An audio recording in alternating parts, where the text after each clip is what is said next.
All right. Welcome back to Rockford Reading Daily. I believe this is episode 51 we are currently on, and we are reading Chapter 6 of Citizens, Cops, and Power, Recognizing the Limits of Community by Steve Herbert. The Unbearable Lightness of Community. It is understandable that two leading police scholars would argue that community policing, quote, is the most important development in policing in the past quarter century, end quote. No self-respecting police department in the United States, and now much of the world, does not have a program that can plausibly be placed under the community policing umbrella. Today, there is little talk of the professional model, little talk of competing models for organizing police departments. Community policing is the preferred ideal. And why not? Given the desired ends of community policing, more cohesive and politically competent urban neighborhoods, closer ties between residents and officers, more creative police problem solving, how could one object to its hegemony as a model for police organizations? Why not a more capable and engaged citizenry? Why not a more responsive and effective police force? Excuse me. In preceding chapters, I have addressed these and related questions. I pursued two broad goals. One was to decensor the normative assumptions about community and about the community-police relation that underlie legitimations of community policing. I sought to expose and contrast the architecture of differing normative visions of community and of the state-society relation. I both stressed the force of such visions and demonstrated that no single one of them commands absolute allegiance. Such normative competition is inescapable. Any broad evaluation of community policing must acknowledge this competition and the unavoidable political tensions it generates. But normative theorizing is insufficient to the task of evaluating community policing fully. My second goal was empirical assessment. I engaged two groups of actors, urban citizens and urban police officers, because they are the people meant to create community policing.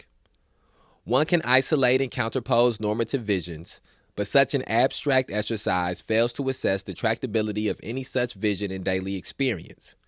To determine whether the ideals of community policing can be achieved involves collecting and analyzing the qualitative data I relied upon here. My analysis teaches many lessons. In Chapter 1, for instance, I showed that the dominant ideologies of community that captivate normative theorists do not, in fact, have much relevance for urban residents. Certainly, the, quote, thick, end quote, visions of communal togetherness that communitarians advocate, either through the recovery of shared values or through the discovery of political possibility, do not resonate deeply for citizens. Yet people want something more than a fleeting, thin connection.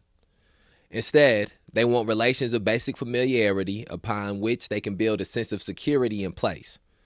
They want to live in a neighborhood of known others whose actions they can predict and on whom they can rely. The hegemony of this vision of neighborhood connection has implications for our expectations of community political action. If theorists of community politics anchor their prescriptions on the necessity of desirability of close neighborly connections, they will encounter only frustration. Community cannot bear the weight of such expectations. But perhaps the establishment of relations that breed security is a sufficient basis for the communal political work that community policing envisions. In Chapter 2, I explored that possibility. I showed that the residents were quite pessimistic that this could transpire. They consistently cited numerous obstacles that impede their neighborhood's ability to coalesce and to advocate. Activists especially, but others as well, noted several factors that prevented the realization of communal political agency. Importantly, the significance of these obstacles varies unevenly with geography, such that economically disadvantaged communities face larger hurdles to political efficacy than do advantaged ones. Taken together, the analyses of Chapters 1 and 2 suggest the need to question endorsements of community policing that presume that neighborhoods can and will enact an efficacious and representative politics.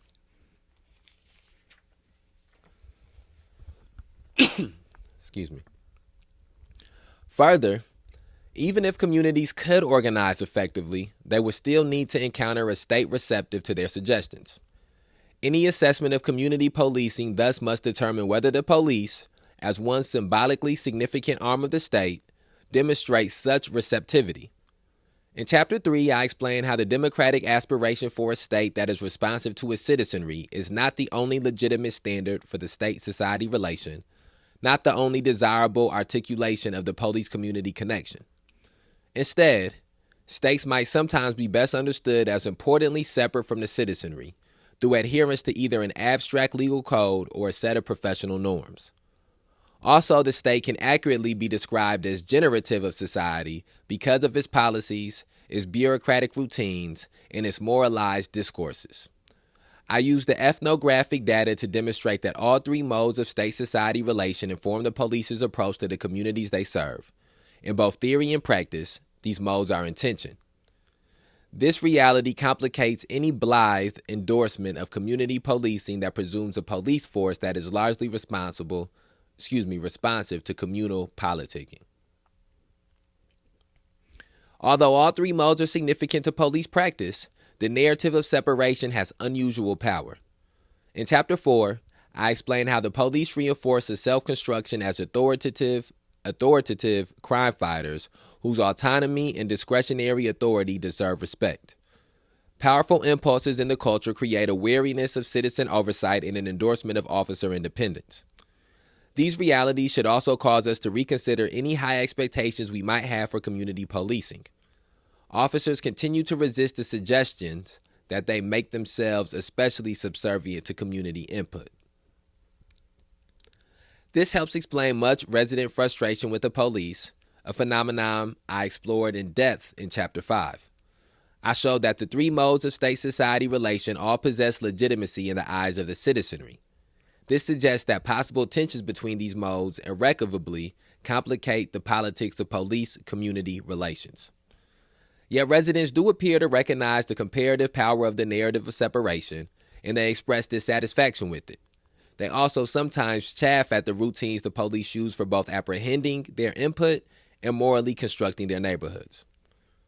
The frequency of these complaints suggests that much work must be done before police-community relations can improve significantly. In short, community is unbearably light. It cannot bear the political weight of projects like community policing. Its voice is not loudly heard by state agencies like the police. In this chapter, I explore the implications of this conclusion by addressing 4 sets of questions. The first concerns whether the hegemony of community policing deserves to persist. To conclude that community is unbearably light is to suggest that it is time to reassess our expectations of community police relations, to reconsider the status of community policing as a model. The second focuses on the broader role of the state and community. As agents of coercive force, the police should not be a prominent player in building community. If the state wishes to help create effective communal organizations, then it must avoid over-reliance on the police to help accomplish this. Of course, there is no simple pathway for more legitimate state-society relations. My third set of questions revolves around the tensions that ensue from the normative competition between subservience, separation, and generativity. The intractability of these tensions means that they deserve our continuing attention, not because any easy resolution is possible, but because normative choices simply must be made. They are best made consciously and with full awareness of the consequences that inevitably attend any such choice. My final set of questions concerns what role, if any, community should play in urban politics. Because community as an ideal will not disappear, it is senseless to discard it as a potential vehicle through which localized politics can emerge. Yet skepticism about its utility must be ever present. Its political lightness must never escape our attention. Okay, that brings us to about 10-minute mark here.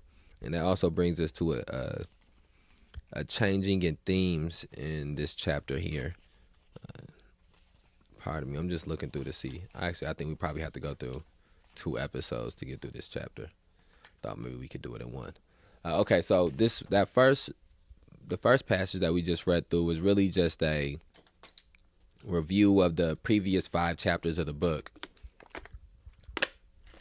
And I'm thankful for that review. I think that the still to this point in the book, the thing that I've taken the most away from is the complexities of the concepts of community, both the complexities of them in theory, and then the complexities of them, the complexities of the concept of community in theory, and also the complexities of the concept of community in practice, and how different people, community means different things to different people, and how one of the things that has been pointed out the most is that the hindrances that certain communities have when it comes to their relationships with the police, when it comes to the legitimacy that they view the police in, when it comes to being able to deal with root issues or root causes of crime that is taking place in neighborhoods. A lot of those things come down to the economic position that these neighborhoods are in. It comes down to the financial positions that these neighborhoods are in. It comes down to the class status of the people within that neighborhood. And also, I think that does. Also, I think the differentiating between neighborhood and community, and locale and community, and how sometimes a neighborhood can be what somebody's talking about their community, they can be talking about their neighborhood. But also there can be times where somebody's talking about community and they're talking about the race of people that they're from, or they're talking about people that work a similar job that they have, or people who have gone through a similar personal experience that they have went through. And so I think that one of the things that's important about these specific issues we're talking about is being able to converse with people and be working with the same definitions or the same understandings of concepts. And so I think that my understanding of the concept of community has greatly evolved from reading through this. And I don't think that I would just arbitrarily use that word without taking the time to figure out what it means in the context of the conversation and what it may mean to the person I'm having the conversation with. I think another one of the things that has stood out to me about all of these, the previous 5 chapters, is the hindrances to the legitimacy of policing when it comes to the neighborhood that you're from, or the community that you're in, or the experiences that you personally have. And I think that that's something that we have to have more conversations about, is how for certain people who the institution of policing views to be more likely to be, quote unquote, the victim, as opposed to somebody that they view to be more likely, quote unquote, the criminal, that has a lot to do with the legitimacy in which you view the police in, the neighborhood or the communities that you're from, personal experiences that you've had. All of these things have a lot to do with the legitimacy that you view the police in. I think another one of the things that stood out here is some of the mannerisms, some of the thought patterns and ideologies of police when it comes to their interactions with citizens has been at the forefront. And I think all of those things are pieces of a puzzle that need to be put together for us to be able to accurately move forward with altering some of these institutional issues. Okay, let's move on to the next portion. On the status of community policing. Scogan and Roth accurately described the rapture that surrounds community policing. Its popularity allowed it to overthrow the professional model as the organizational ideal, and it infected much popular and political discourse about the proper role of police departments. Yet mine is not the first analysis to suggest that the reality of community policing does not match its rhetoric. Police officers continue to resist it with appreciable tenacity. Many departments appear to adopt community policing programs not because of a strong internally held belief in its utility, but primarily to maintain their legitimacy, particularly in the eyes of outside funding agencies like the federal government. Even where community policing does exist to a noticeable extent, it is typically confined to a single, often isolated unit within a department, rather than diffused throughout the organization as a culture-changing reform. In addition, the police's community engagement is often largely confined to working with advantaged neighborhoods whose perspectives on crime and policing are congruent with those of the officers. More marginalized groups rarely get a word in edgewise. Indeed, we do not possess much evidence that the police-community relation has changed much as a consequence of community policing. Take, for example, the case of Chicago, whose municipal government undertook what is arguably the most ambitious effort yet to implement community policing. Chicago city government spearheaded an impressively concerted effort at a thoroughgoing reform. This included making numerous city government agencies responsive to community concerns about a range of issues connected to crime and disorder. It also included a robust effort to advertise and convene regular police community forums. In their analysis of these forums, Wesley Scoggin and his associates found that awareness of community policing in Chicago increased measurably, and that about 28% of Chicagoans who were aware of police community forums had attended at least one. Yet the number of attendees did not increase much during the late 1990s, and it consisted mostly of people who showed up regularly. More importantly, observations of these meetings noted a continuing difficulty in establishing interactions in which both sides participated actively to create strategies to solve problems and to establish means to evaluate those strategies. Scoggin concluded that these forums have not, quote, become a general vehicle for the kind of systematic problem solving that the department envisions, end quote. Similarly, Roth's extensive evaluation of community policing programs in the United States leads him to argue that, quote, true community partnerships involving sharing power and decision-making are rare at this time, end quote. But why should we expect anything different? Why did we ever believe that communities could be more capable of articulating a political voice? Why did we ever believe that the police would be especially responsive? In retrospect, these assumptions seem naive. They may even be dangerous. To hold on to the hope that these dynamics will change is politically untenable. Such hope, however, well-intentioned, can lead us astray. For instance, its perpetuation may cause us to neglect the significant challenges that face neighborhoods of economic disadvantage. As Ralph Taylor persuasively argues, broader factors, the cost of housing, the availability of jobs, the state of various social services, all deeply impact the everyday reality of urban neighborhoods far more than the factors of, quote, disorder, end quote.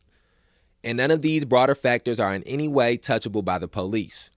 Further, as Eric Klinberg notes, efforts to foreground policing in urban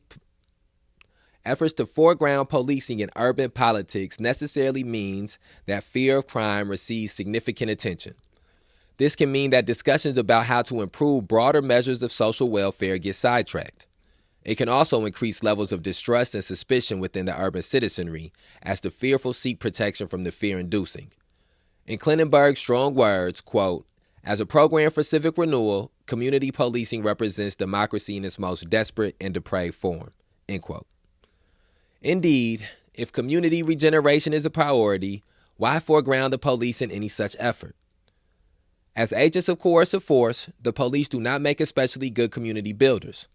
As I explained in Chapter 4, this coercive capacity deeply shapes police culture in ways that reinforce officers' sense of separation from community. They are the authoritative crime fighters. Further, their dominant narrative for crime causation, as a result of ill-minded bad apples, means that officers rarely pay attention to wider community dynamics and may in fact exacerbate divisions within communities. Police officers may be able to make urban residents feel safer, as when they patrol more visibly on foot, but this hardly translates into any competence in restoring the deeper fabric of community life. Indeed, given the police's standoffishness toward community politics, it seems positively counterproductive to expect neighborhood political regeneration through community policing. This misplaced faith in community policing may help reduce police accountability. To presume that police community forums will work to ensure citizen oversight of the police is a mistake. The evidence suggests otherwise. A more productive strategy would be to bolster formal mechanisms of civilian oversight, such as civilian review boards. These may be a more effective means to ensure that officers are held accountable to community expectations, as expressed through formal proscriptions on police behavior. The police successfully resist the idea that community forums are places where they can be called to task. Accountability must be pursued through alternate means. In short, it is better to constrict, not expand, the role of the police in any project aimed at community regeneration. The police's coercive role means that they are not good community builders, and thus we fool ourselves and harm communities by holding on to the more elaborate rhetoric of community policing. As much as citizens themselves desire a friendly relation with the cop on the beat, this should not obscure the impressive array of coercive tools that officers carry and that so fundamentally structure their culture and job orientation.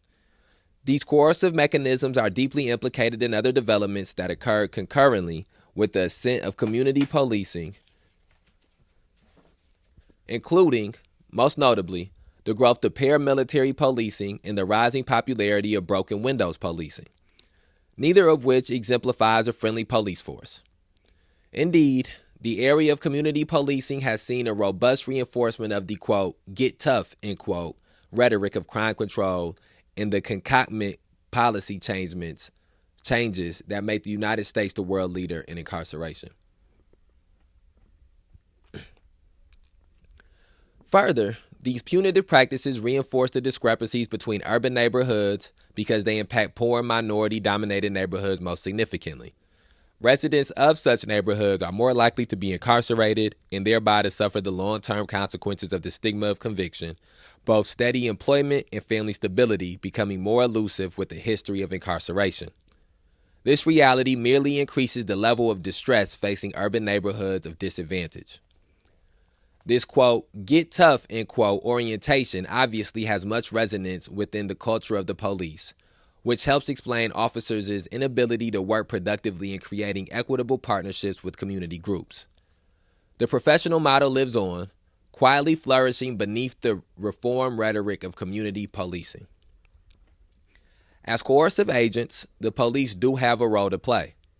They remain a vital means of resolving immediate crises, of promoting a sense of safety, of responding to specific instances of criminality. They can even competently work to prevent crime, though such efforts have historically been inconsistent.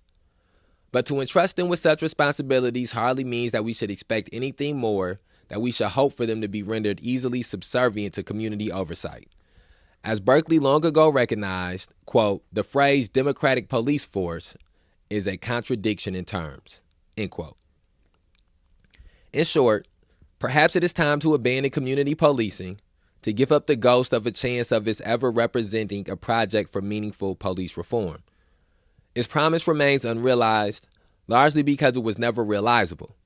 This does not mean that police departments should discontinue efforts to forge productive working relations with community groups. What Loader and Mullicky note for England holds true for the United States, that the large reservoir of public support for the police provides a solid basis upon which constructive police-community relations can be built. But such constructive relations are frustrated when the police act as if isolated programs constitute reform or as if they presently engage in meaningful power sharing with community groups.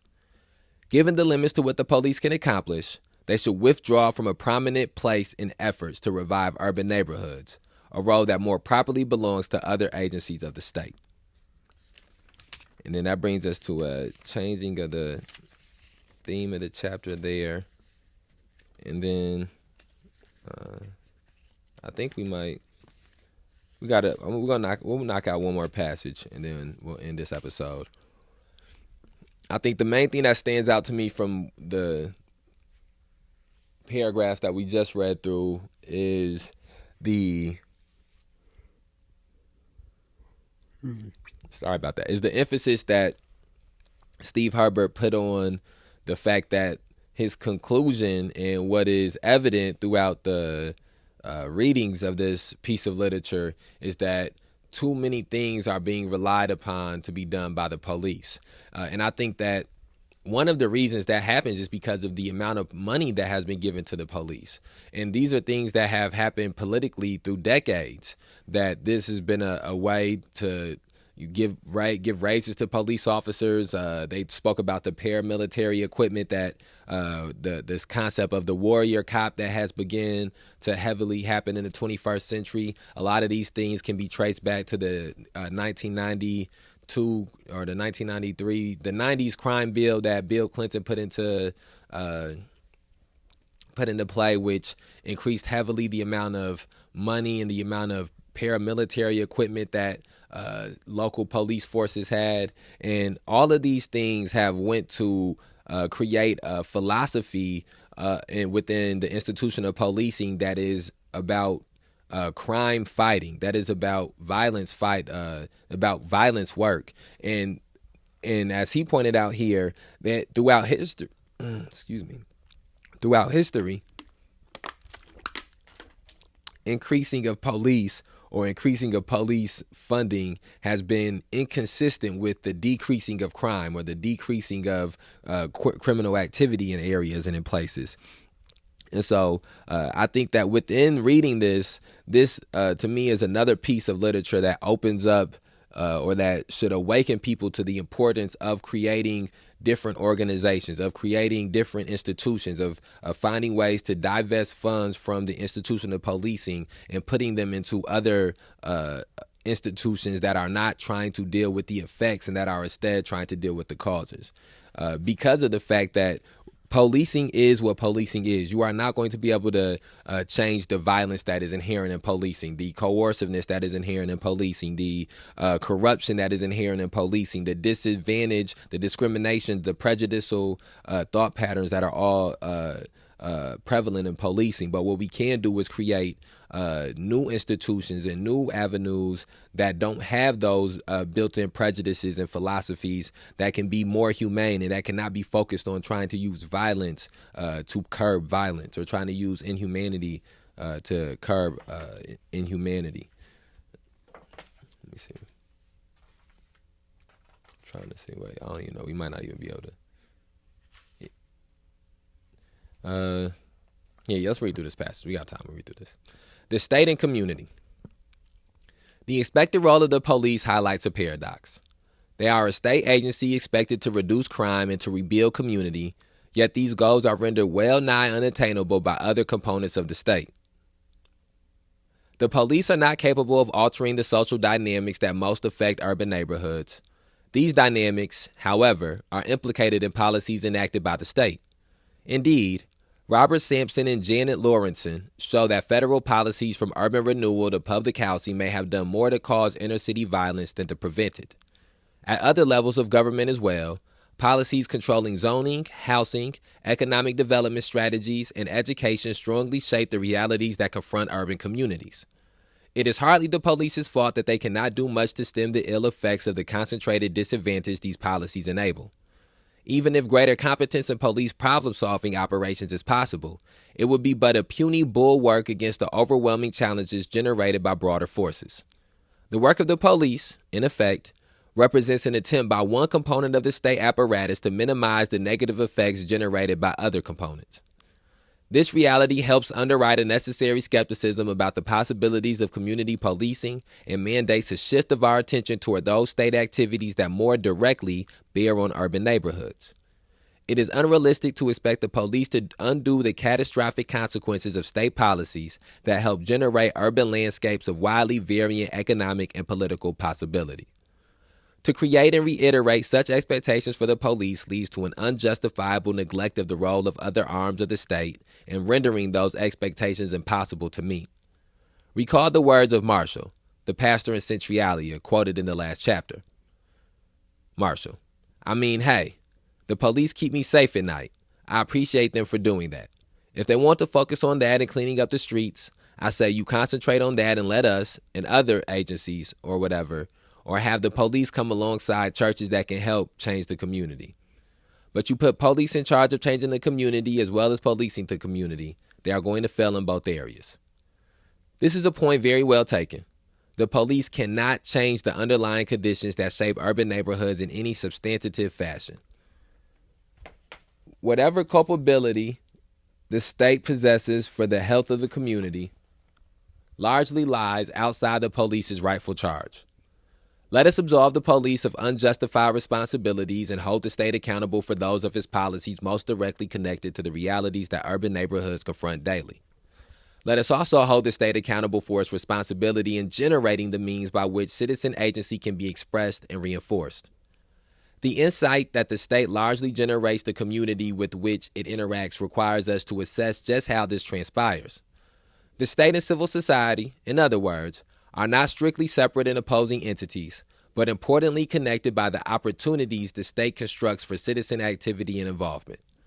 Through various means, wars, schools, political parties, States have historically created the mechanisms for citizen participation in public life. Without such state-sponsored supports, citizen action is unlikely to build. As Etherenberg summarizes it, quote, "You cannot explain civil society apart from the influence of state building," end quote.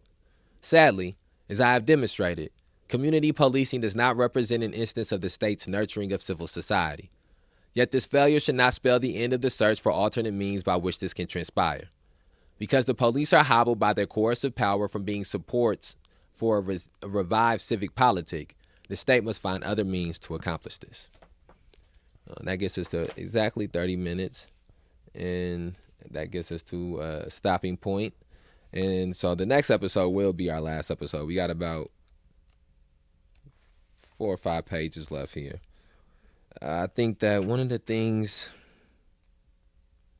was something here. Okay, and I think the thing that stands out to me the most from this passage is just the highlighting of the role of the state outside of just the police, of creating some of these circumstances in neighborhoods and in different communities.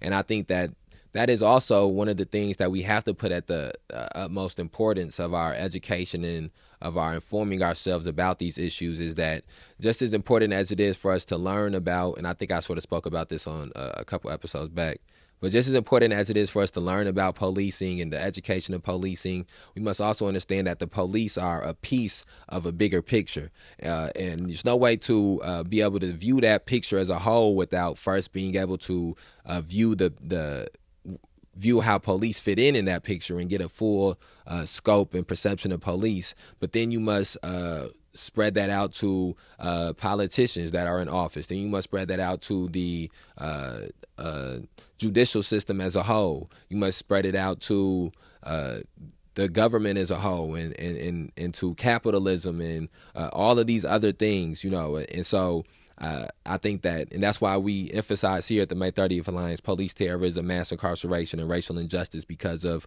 all the things that are encapsulated into there. And so I'm happy that he did the job of pointing out the role that politicians play, the role that other government agencies play in creating, these conditions in communities. And on that note, we will end this episode here. Please share this on whatever platform you're listening to it on. Be on the lookout for the next episode of Rockford Reading Daily, where we will finish up reading Citizens, Cops, and Power by Steve Herbert. All right, we outside.